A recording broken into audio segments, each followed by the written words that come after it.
राम राम। जय माता दी। बहुत से लोग कहते हैं कि हम बराबर उपाय करते हैं।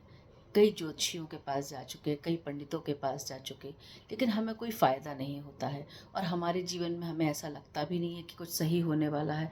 ये सब बेकार की बातें हैं और लोग अक्सर अपने मुंह से कहीं भी बिना जाने सोचे समझे ये कह देते हैं कि ये सब कुछ नहीं होता, उपाय उपाय सब बेकार की बात है, ज्योतिष बेकार की बात है, पूजा पाठ बेकार की बात है। और लास्ट में फिर वो लोग यही कहने लगते हैं कि वही होगा जो ईश्वर को मंजूर होगा। बिल्कुल सही बात है। जो हम प्रारब्ध लिखवा के आए हैं, जो ईश्वर को मंजूर है वही होता है। लेकिन क्या हम इसके लिए अपने कर्म करना छोड़ देते हैं?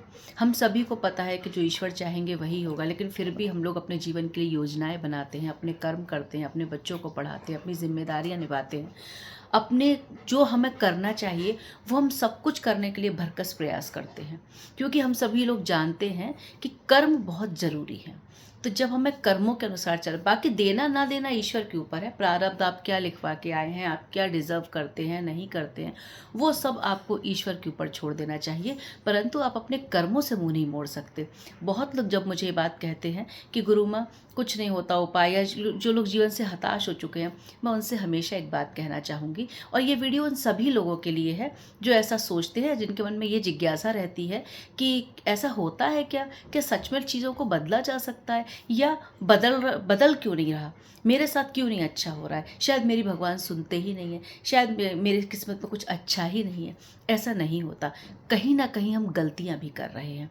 देखिए, सबसे पहली बात, आप उपाय तो कर रहे हैं, आप पूजा कर रहे हैं, आप पाठ कर रहे हैं, आप स्तुति कर रहे हैं, आप चालीसा कर रहे हैं, आप ये बहा दो वो चढ़ा दो, सब कुछ कर रहे हैं, लेकिन आप बताइए क्या आप अपने कर्मों को सुधार रहे हैं? आप शनि देव की कृपा पाना चाहते हैं, आप उन पर तेल चढ़ाए जा रहे हैं, आप मंदिर में भी जा रहे हैं, दर्शन भी कर रहे हैं, हनुमान चालीसा भी पढ़ रहे हैं, और अपने एम्प्लॉयज़ को या अपने हाउस हेल्पर को या अपने यहाँ काम करने वाले को, या जो आपके साथ 24 घंटे साथ रहता है, आपका काम करता है, उनको आप दुख दे रहे हैं, आप उनसे बदतमीज़ी से बात कर रहे हैं, आप उनको परेशान कर रहे हैं, या जिस व्यक्ति की आप मदद कर सकते हैं उसकी मदद करने की बजाय आप उसके साथ और ज़्यादा मतलब उसको तकलीफ़ दे रहे हैं, तो क्या आपको कृपा प्राप्त होगी? तो मेरा ये कहना है, ये उदाहरण सिर्फ शनि देव का ही नहीं है, ये हर देवी देवता के लिए उदाहरण है, हर ग्रह के लिए उदाहरण है। आपका ग्रह पीड़ित हो ना हो, शत्रु भाव में हो या ना हो, अच्छा हो बुरा हो, सबसे पहले आपको अपने कर्म सुधारने चाहिए। यदि आप अपने कर्म सुधार लेते हैं तो आपको बहुत सारी चीज़ों में उपाय के साथ साथ आपको बहुत जल्दी लाभ मिलेगा, और आपको अपने उपाय अपनी पूजा पाठ भी सार्थक लगेगी। क्योंकि भौतिक जीवन जीने के लिए हमें अपनी चीज़ों को बैलेंस करना बहुत ज़रूरी है। ना ही तो हम सब कुछ छोड़ के पूजा पाठ कर सकते हैं, और ना ही हम पूरी तरह से विषय वासनाओं में लिप्त हो सकते हैं। तो ये जो बैलेंस, संतुलन का नाम है, यही एक जीवन, अच्छे जीवन का नाम है। तो आप संतुलित रहिए, आप अच्छे कर्म कीजिए, तो इसके बाद आप अपनी पूजा पाठ, उपाय या जो भी आपका कर्म है वो आप अच्छी तरह निभाइए, उसमें आप ईमानदार रहिए। फिर आप देखिए कि आपको आपके सारे प्रयास सफल होते हैं या नहीं होते हैं। हम हमेशा यही गलतियां करते हैं। चलिए, अब ये बात तो हो गई, तो अब मैं आपको आपकी रसोई से एक ऐसा उपाय बता देती हूँ कि जो आप सभी लोग, जिसके ग्रह अच्छे हैं, बुरे हैं, नहीं हैं, सभी के लिए है। जो सुखी है उसके लिए भी, जो दुखी है उसके लिए भी। आप अपनी रसोई से पहले, आपको पता होगा या आप जानते होंगे कि कुछ लोगों ने देखा भी होगा कि हमारे जो बड़े बुजुर्ग थे, हमारी घर में माएँ थीं, दादी थी, नानी थी, वो सीधा निकालती थी।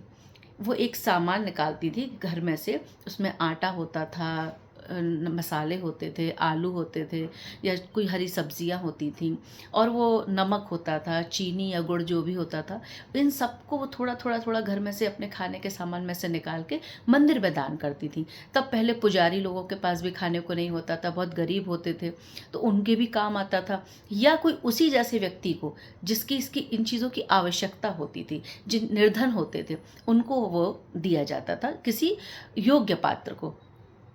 तो ये बहुत पुरानी प्रथा चली आ रही है। मैं भी छोटी थी, मैंने भी अपने घर में देखा, आप लोगों ने, मैं भी, बहुत सारे लोगों ने चीज़ देखी होगी। तो ये एक ऐसा उपाय है जो जो किसी के भी ग्रह कैसे भी हो, किसी की कुंडली कैसी भी हो, कुंडली बहुत अच्छी हो खराब हो, इनसे कोई फर्क नहीं पड़ता। ये काम एक ऐसा उपाय बता रही हूँ, ये कोई भी कर सकता है और ये सभी के लिए अच्छा है।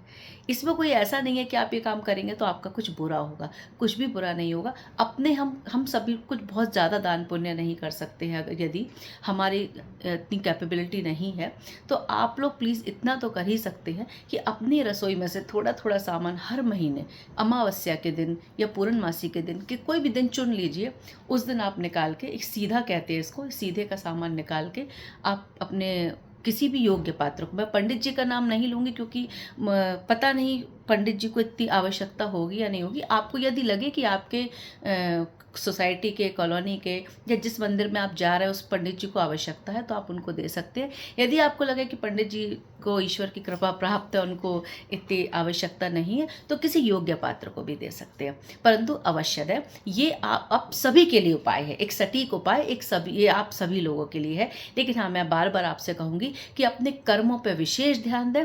यदि आप किसी से बदतमीजी से बात करते हैं, चिढ़ते हैं, तो आप कितना भी चाहें झूठ बोलें, कुछ भी करें, आप कितना भी चाहें आपका बुध ग्रह अच्छा हो जाए, नहीं होगा। यदि आपको किसी से बेवजह किसी के साथ झूठ बोलना है, गलतियां करनी है, तो ये आपके ऊपर है कि आप अपने कौन से ग्रह को संतुलित कर रहे हैं, कौन से ग्रह को आप अच्छा बना रहे हैं।